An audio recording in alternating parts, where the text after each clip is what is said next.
Assalamualaikum warahmatullahi wabarakatuh. Perkenalkan, nama saya Nuril Ihzalivianto dengan NIM 2212181036 dari kelas S1 Teknik Elektro TTLB semester 8. Mata kuliah Pengetahuan Lingkungan dengan dosen Bu Erin Nurlina. Di sini saya akan menjelaskan dan mempresentasikan tentang dampak pembangunan PLTU Tanjung Jati B terhadap lingkungan. Untuk alur pembahasan, saya membagi ke 4 bab. Yang pertama ada latar belakang, menjelaskan tentang pengaruh positif dan negatif. Lalu ada implementasi kebijakan, menjelaskan penjelasan menurut para ahli. Kemudian ada evaluasi dampak, menjabarkan evaluasi dampak bagi lingkungan, serta yang terakhir ada solusi dan saran mengenai rekomendasi pengendalian lingkungan.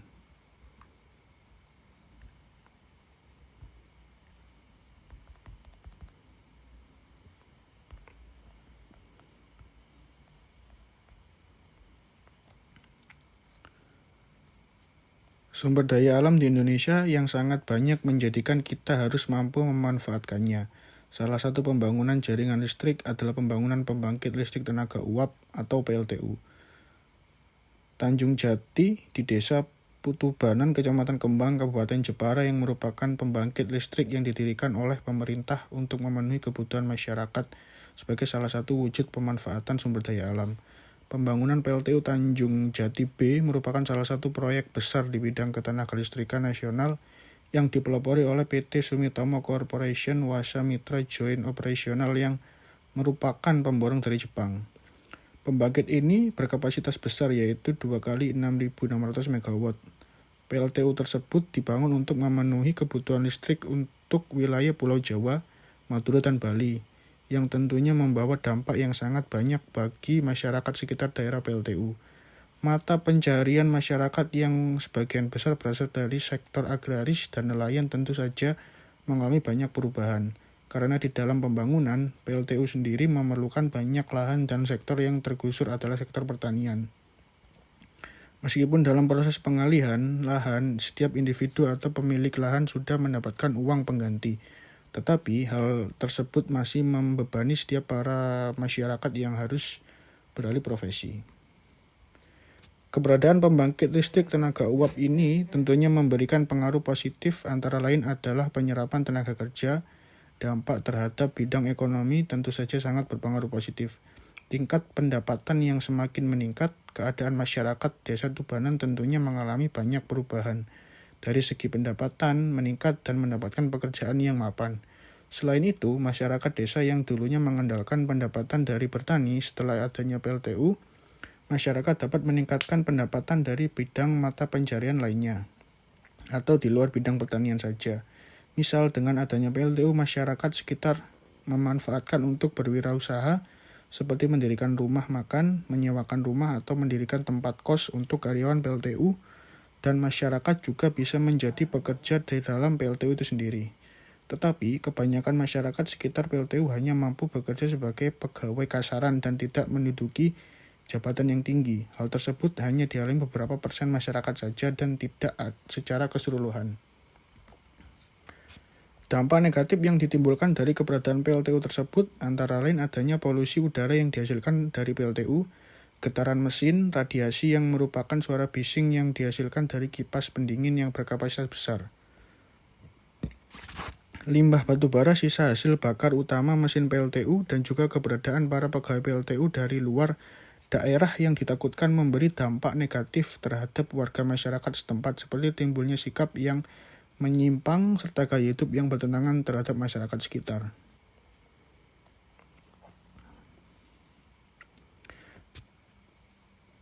Menurut Barnardine R. Wijaya dan Susilo Supardo 2006-81, dalam buku Harbani Pasolong mengatakan bahwa implementasi adalah proses mentransformasikan suatu rencana ke dalam praktik.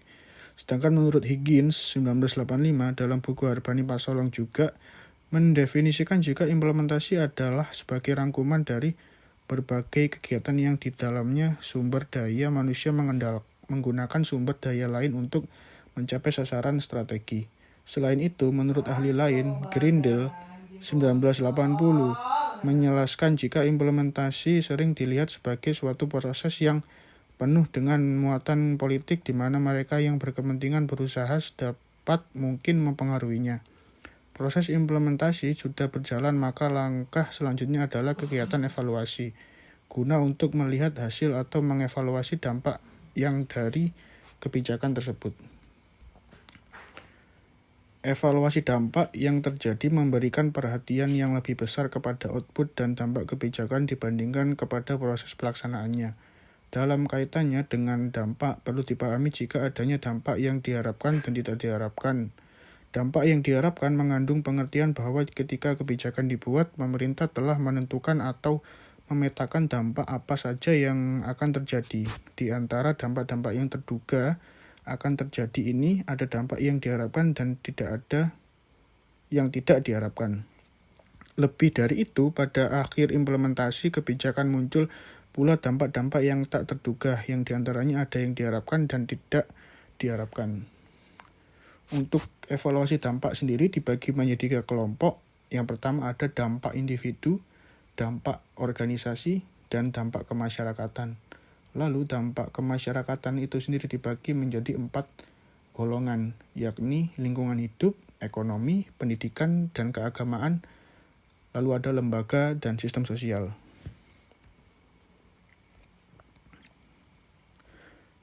Dampak yang dihasilkan oleh PLTU Tanjung B lebih dilihat dari pengaruh sampingan yang negatif yang tidak diharapkan mengarah kepada dampak negatif kepada kehidupan atau tingkat kenyamanan warga, memberi dampak yang negatif pada lingkungan sosial serta terjadi kecemburuan sosial bagi warganya. Karena banyak sekali warga yang merasa tidak nyaman, baik itu karena cuaca, tingkat kriminalitas yang terjadi, anak-anak muda yang melakukan balapan liar dan mengkonsumsi alkohol, pendapatan nelayan yang berkurang, polusi yang semakin banyak, cuaca yang semakin panas, dan curah hujan yang sangat sedikit. Pengaruh positif sesuai dengan tujuan yang ditetapkan adalah tercapainya kebutuhan listrik dan terjalinnya hubungan yang harmonis antara warga dan pihak PLTU Tanjung Jati, serta warga dapat merasakan peran PLTU untuk kehidupan yang lebih baik. Dampak terakhir dilihat dari pengaruh sampingan yang positif di luar program yang ditetapkan. Dampak yang membangun dan memberikan perubahan ke arah yang lebih baiklah yang diharapkan oleh masyarakat. Dampak positif di luar program dari PLTU Tanjung Jati B adalah seperti penyerapan tenaga kerja lokal, banyak warga desa Tubanan yang bekerja di PLTU Tanjung Jati B. Dampak organisasi yang terjadi di Desa Tubanan memiliki beberapa organisasi atau kelompok, yaitu kelompok tani, nelayan, ternak, sepak bola, LKMD, LMD, KUD, PKK, NU, dan Muhammadiyah. Dilihat dari pengaruh sampingan yang negatif yang tidak diharapkan, pengaruh positif sesuai dengan tujuan yang ditetapkan, dan pengaruh sampingan yang positif di luar program yang ditetapkan. Melihat dampak organisasional yang pertama adalah menggunakan pengaruh sampingan yang negatif yang tidak diharapkan. Untuk pengaruh sampingan yang negatif adalah timbulnya kecemburuan antara organisasi, karena masih banyak organisasi yang tidak mendapatkan bantuan dari PLTU. Selanjutnya, dilihat dari pengaruh positif sesuai dengan tujuan yang ditetapkan, hubungan baik antara pihak masyarakat atau Desa Tubanan dengan pihak PLTU Tanjung Jati B berjalan harmonis. Hal itu ditunjukkan oleh pihak PLTU Tanjung Jati B dengan beberapa kerjasama yang berbentuk bantuan yang diberikan kepada para organisasi atau kelompok yang ada. Pengaruh sampingan yang positif di luar program yang ditetapkan adalah para anggota organisasi merasa lebih senang karena pihak PLTU Tanjung Jati B telah memberikan bantuan kepada organisasi tersebut, sehingga organisasi itu mampu bertahan dan berkembang. Dampak masyarakat yang sering terjadi di Desa Tubanan dilihat dari aspek lingkungan hidup, ekonomi, serta pendidikan dan keagamaan. Untuk melihat dampak yang ditimbulkan pada setiap aspek, dilihat dari pengaruh sampingan yang negatif yang tidak diharapkan, pengaruh positif sesuai dengan tujuan yang ditetapkan, dan pengaruh sampingan yang positif di luar program yang ditetapkan. Melihat dampak yang dirasakan masyarakat Desa Tubanan baik itu di bidang ekonomi, pendidikan, keagamaan, lingkungan hidup secara lebih mendalam. Yang pertama ada dampak terhadap lingkungan hidup. Dampak terhadap lingkungan hidup yang dirasakan masyarakat adalah perubahan cuaca yang semakin panas, intensitas hujan yang semakin sedikit, dan polusi yang semakin banyak, serta ruang terbuka hijau yang semakin berkurang. Selain itu, keadaan air laut yang berubah sehingga mempengaruhi habitat di dalamnya, sehingga membuat masyarakat mulai resah dengan keadaan lingkungan tersebut. Kemudian ada dampak secara ekonomi. Dampak ekonomi yang terjadi di Desa Tubanan dilihat dari pengaruh sampingan yang negatif yang tidak diharapkan, pengaruh positif sesuai dengan tujuan yang ditetapkan, dan pengaruh sampingan yang positif di luar program yang ditetapkan. Untuk melihat dampak ekonomi yang pertama adalah menggunakan pengaruh sampingan yang negatif yang tidak diharapkan. Untuk pengaruh sampingan yang negatif adalah masih banyak warga bekerja di PLTU yang menempati bagian lapangan. SDM warga Desa Tubanan masih kalah bersaing dengan SDM luar daerah Desa Tubanan. Selain itu, masih banyak warga yang tidak bisa bekerja di PLTU Tanjung Jati. Untuk pengaruh positif sesuai dengan tujuan yang ditetapkan, dengan keberadaan PLTU, masyarakat Desa Tubanan mampu mengembangkan perekonomian mereka, maka kemasyarakatan merasakan manfaat keberadaan PLTU tersebut. Selanjutnya adalah pengaruh sampingan yang positif di luar program yang ditetapkan. Di sini banyak warga yang mendapatkan pekerjaan, masyarakat juga mampu berwirausaha. Lalu ada dampak pendidikan dan keagamaan. Dampak pada aspek pendidikan dan keagamaan yang terjadi di Desa Tubanan dilihat dari pengaruh sampingan yang negatif yang tidak diharapkan, pengaruh positif sesuai dengan tujuan yang ditetapkan, dan pengaruh sampingan yang positif di luar program yang ditetapkan. Untuk melihat dampak pendidikan dan keagamaan, yang pertama adalah menggunakan pengaruh sampingan yang negatif. Bantuan yang diberikan kepada aspek pendidikan dirasa tidak berjalan secara merata, sehingga menimbulkan kecemburuan sosial. Jika di lingkup agama, masyarakat merasa senang karena PLTU sering memberikan bantuan kepada masyarakat Desa Tubanan.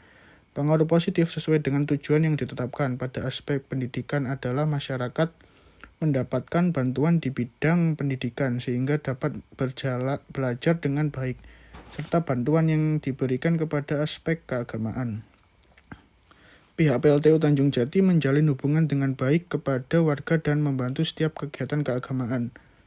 Dampak yang terakhir dilihat dari pengaruh sampingan yang positif di luar program yang ditetapkan, di mana adanya PLTU Tanjung Jati, warga bisa belajar dengan baik, dapat meningkatkan kualitas SDM warga lokal, warga juga tidak keberatan dengan biaya pendidikan yang mahal. Untuk dampak di aspek keagamaan, mampu meningkatkan hubungan yang harmonis antara warga dan pihak PLTU, tercapainya acara keagamaan di Desa Tubanan. Yang keempat, dampak terhadap lembaga dan sistem sosial. Dampak pada lembaga dan sistem sosial terjadi di Desa Tubanan dilihat dari pengaruh sampingan yang negatif yang tidak diharapkan, pengaruh positif sesuai dengan tujuan yang ditetapkan, dan pengaruh sampingan yang positif di luar program yang ditetapkan. Untuk dampak yang pertama adalah menggunakan pengaruh sampingan yang negatif, di mana di Desa Tubanan memiliki banyak sekali lembaga atau kelompok yang dibentuk oleh warga. Tetapi hanya beberapa saja yang menjalin hubungan dan mendapatkan bantuan dari PLTU Tanjung Jati. Jadi menimbulkan kecemburuan antar lembaga yang ada. Selanjutnya adalah dampak negatif pada sistem sosial yang meresahkan masyarakat seperti para pemuda yang melakukan balapan liar, terpengaruh minuman beralkohol, terdapat warga yang menjual minuman beralkohol, terdapatnya oknum yang menjadi pekerja seks komersial, terdapat oknum yang melakukan kawin kontrak, tingkat kriminalitas tinggi yang terjadi di Desa Tubanan. Pengaruh positifnya, dengan tujuan yang ditetapkan, terjalinnya hubungan yang baik antara lembaga desa dengan pihak PLTU, serta masyarakat yang mengalami perubahan struktur sosial yang dipengaruhi oleh tingkat perekonomian yang meningkat. Dampak selanjutnya dilihat dari sampingan yang positif, di mana lembaga di Desa Tubanan mendapatkan bantuan diberikan kepada kelompok-kelompok seperti peternakan, pertanian, sepak bola, sehingga membuat organisasi tersebut semakin maju. Untuk sistem sosial, masyarakat lebih merasakan dampak positif pada peran PLTU pada kegiatan bakti sosial atau bantuan yang diberikan kepada masyarakat.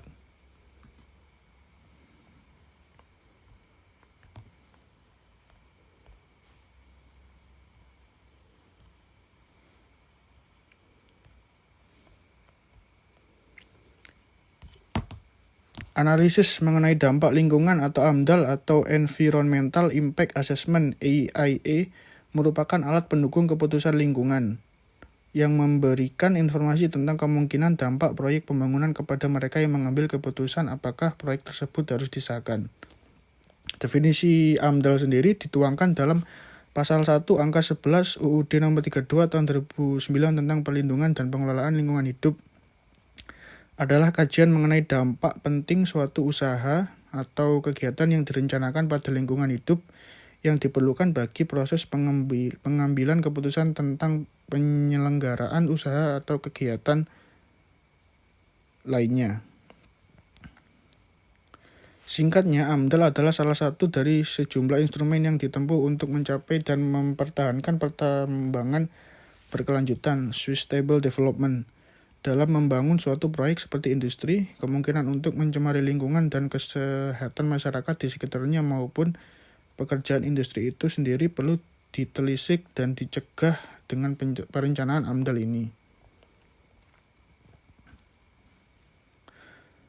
AMDAL bertujuan untuk memprediksi dampak lingkungan pada tahap awal dalam perencanaan dan desain proyek, menemukan cara dan sarana untuk mengurangi dampak buruk, membentuk proyek agar sesuai dengan lingkungan lokal dan menyajikan prediksi dan pilihan kepada pembuat keputusan.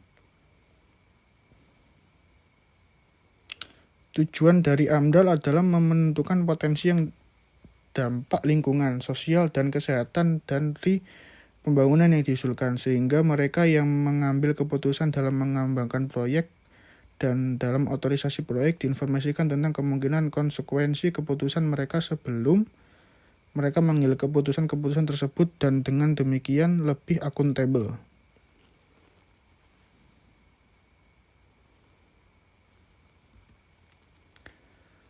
Fungsi AMDAL sangat esensial untuk izin pelaksanaan proyek. AMDAL yang ditaati dan ditepati akan menjamin keamanan lingkungan masyarakat. Berikut ini antara fungsi AMDAL yang paling diketahui mengutip dari Jurnal Ilmiah Hukum Dirgantara, Fakultas Hukum Universitas Dirgantara Marsikal Suryadharma. Yang pertama, sebagai bahan pertimbangan untuk perencanaan pembangunan suatu wilayah. Yang kedua, membantu dalam proses pengambilan keputusan atas kelayakan sebuah lingkungan hidup dari rencana usaha atau kegiatan tertentu. Yang ketiga, membantu memberikan masukan dalam rangka menyusun sebuah rancangan yang terperinci dari suatu rencana usaha atau kegiatan. Yang keempat, membantu memberikan masukan dalam suatu proses penyusunan rencana, pengelolaan, dan pemantauan lingkungan hidup. Dan yang kelima, membantu memberikan informasi terhadap masyarakat tentang dampak-dampak yang mungkin ditimbulkan dari suatu rencana usaha atau kegiatan. Adapun manfaat AMDAL setelah diterapkan yakni sebagai berikut. Yang pertama, membantu proses perencanaan untuk mencegah pencemaran dan kerusakan yang terjadi pada lingkungan. Yang kedua, membantu mencegah konflik yang terjadi dengan masyarakat terhadap dampak kerusakan lingkungan. Yang ketiga, menjaga agar proses pembangunan berjalan sesuai dengan prinsip pembangunan yang berkelanjutan. Yang keempat, membuat usaha dan kegiatan menjadi lebih terjamin dan aman. Dan yang kelima, dapat menjelaskan kepada masyarakat mengenai dampak yang terjadi ke depannya setelah usaha atau kegiatan dijalankan. Berikut adalah contoh video yang menjelaskan dampak dari pembangunan PLTU Batubara Tanjung Jati B terhadap lingkungan dan masyarakat sekitar.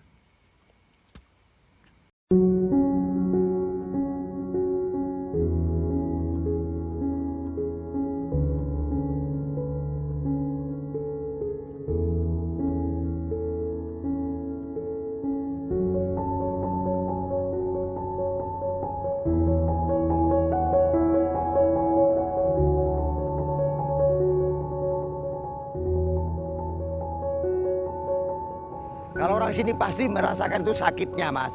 Nggak merasakan enaknya, nggak. Sakit, pokoknya sakit. Ada debu pertama kali yang kena ya warga sini. Orang Sekupeng juga, warga Sekupeng juga. Enggak ada kebocoran limbah yang lewat air bawah tanah, ya warga Sekupeng juga yang kena. Nggak orang sana-sana.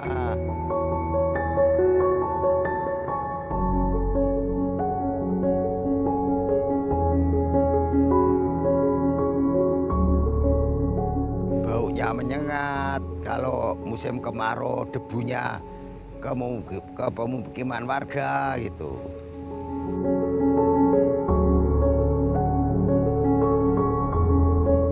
Kalau anak kecil banyak yang kena flek itu gara-gara batu bara, abu batu bara. Sampai ada orang yang RT 6, RW 7, itu sampai pindah rumahnya ditinggal karena anaknya sakit-sakitan itu. Saya bab masalah pindah itu ya pertama ya enggak kerasan lah bab masalah adanya PLTU, kebisingan dan banyak debu. Yang keduanya itu bab masalah penyakit anak saya. Sering panas badannya, kadang ya kepalanya itu terus apa itu sesak napas, yang sering sesak napas, tidak bisa bernapas. Ya ini kata dokter ya ini kalau lama-lama ini malah bahaya bilang gitu.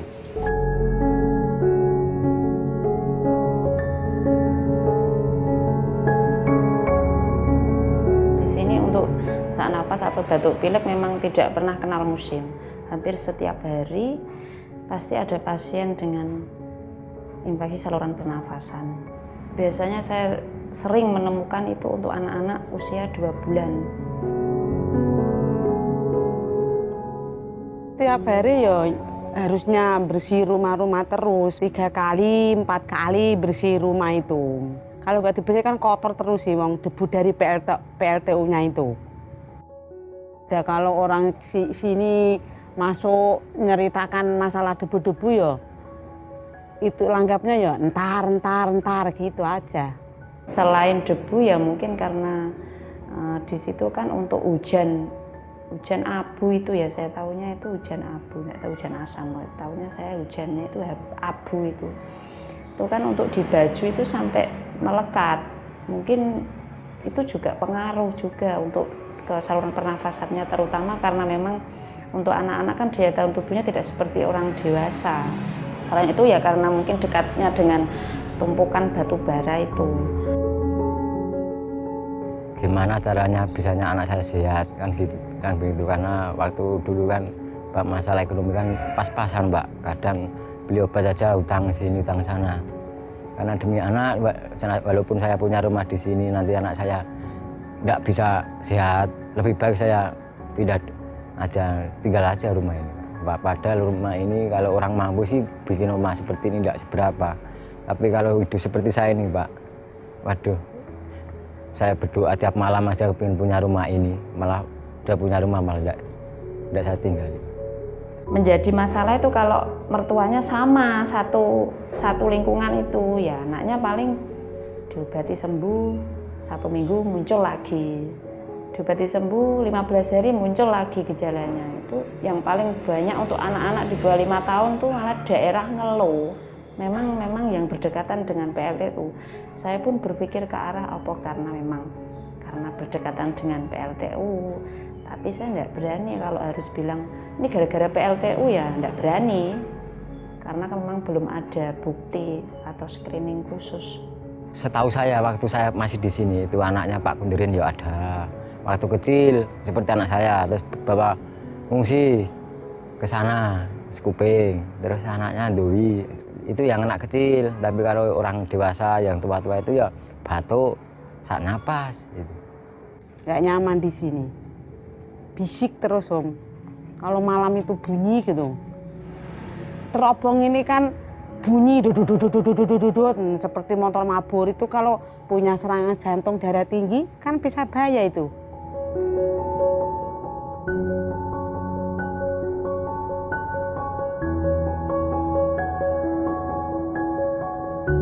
Tapi ya lama-lama kalau sudah semua ini kurang masih di ambang batas kan enggak yakin, enggak mungkin. Karena kan hanya 1, 2, 3, 4. Kalau sudah 5, 6 terus solusi udaranya juga jeleknya tambah banyak. Tidak seperti hanya 1, 2, 3, 4 itu. Karena saya juga berada di sini, saya mau gimana lagi? Belum ada tim yang bisa menyadarkan lagi ke PLTU untuk safety-nya itu ditingkatkan. Kalau memang bisa ya ditutup aja. Kalau tidak bisa ya gimana caranya, itu PLTU kan itu kan milik pemerintah. Karena pemerintah kan sudah menganjurkan, pemerintah membangun untuk mensejahterakan masyarakat sih Pak. Loh kenapa kok masyarakat sini yang masyarakat petani, nelayan segala macam kok malah tertindas Pak?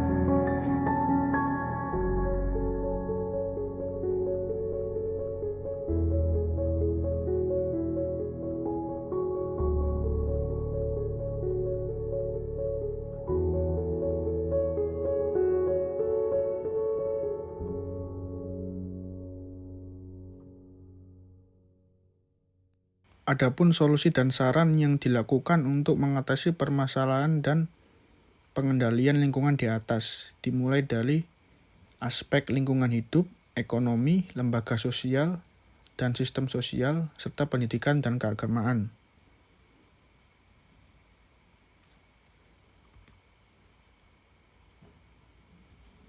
Untuk dampak individu, menciptakan lingkungan yang sehat bagi masyarakat, diadakan penanaman pohon dari pihak PLTU Tanjung Jati B dan pemerintah desa bersama-sama bekerja sama untuk mengurangi dampak terhadap kualitas udara dan cuaca yang ada. Kemudian ada peredap suara agar tidak menimbulkan kebisingan dan pembukaan lahan terbuka hijau yang produktif atau lahan pertanian sebagai wujud ganti rugi. Kemudian ada pemerintah desa bisa lebih baik dalam mendata warga yang tidak mampu, begitu juga dengan pihak PLTU Tanjung Jati B agar memberikan bantuan secara merata. Lalu pihak PLTU Tanjung Jati B harus lebih memperhatikan keadaan lingkungan, meminimalisir terhadap asap pembakaran batu bara yang dikeluarkan yang dapat merusak lapisan ozon. Lalu pembukaan lahan pertanian yang baru sebagai ganti lahan yang telah digusur agar pekerja petani ini masih bisa bekerja. Kemudian ada pengawasan yang ketat agar tidak ada lagi oknum-oknum yang memberikan pengaruh negatif terhadap lingkungan seperti peraturan yang tegas dari desa untuk larangan menjual miras, tindakan kriminalitas, dan melakukan tindakan prostitusi. Kemudian ada pun saran untuk dampak organisasi, yakni bantuan yang sama diberikan kepada setiap organisasi dan menjalin hubungan yang baik antara organisasi dengan pihak PLTU Tanjung Jati, serta PLTU mampu memberikan pengetahuan secara luas agar setiap organisasi yang ada ini mampu berkembang dengan baik. Lalu ada pemerintah desa yang memberikan pelatihan dan pengembangan kepada setiap organisasi atau kelompok yang ada di Desa Tubanan.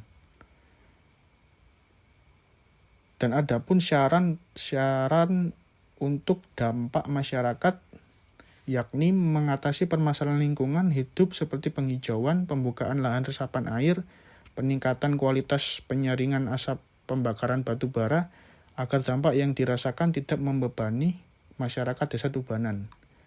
Lalu ada pemerintah Kabupaten Jepara, pemerintah Desa Tubanan, maupun pihak PLTU Tanjung Jati B memberikan pendidikan yang cukup, memberikan beasiswa kepada warga yang ingin sekolah agar mampu bersaing dengan pekerja yang berasal dari luar daerah, memberikan pelatihan dan bantuan kepada warga yang membutuhkan.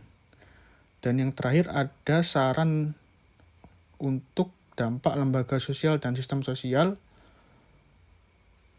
yakni menyediakan pos keamanan agar para pemuda tidak berani melakukan balapan liar, pembentukan peraturan desa tentang larangan dalam menjual minuman alkohol. Kemudian ada pendidikan moral baik dari orang tua atau pengajian umum agar tindakan penyimpangan sosial dapat dihindari. Lalu ada pemberian infrastruktur yang cukup seperti lampu yang cukup pada setiap jalan dan hutan agar tindak kriminalitas ini dapat terhindari. Berikut adalah daftar pustaka yang saya ambil dari berbagai sumber, mulai dari jurnal, referensi, literasi, web, maupun video. Sekian presentasi dari saya dan terima kasih. Semoga materi ini bermanfaat. Dan akhir kata, saya mohon maaf ketika ada salah kata, pengucapan, bahasa, apapun itu, baik disengaja maupun tidak disengaja. Akhir kata saya undur diri. Assalamualaikum warahmatullahi wabarakatuh.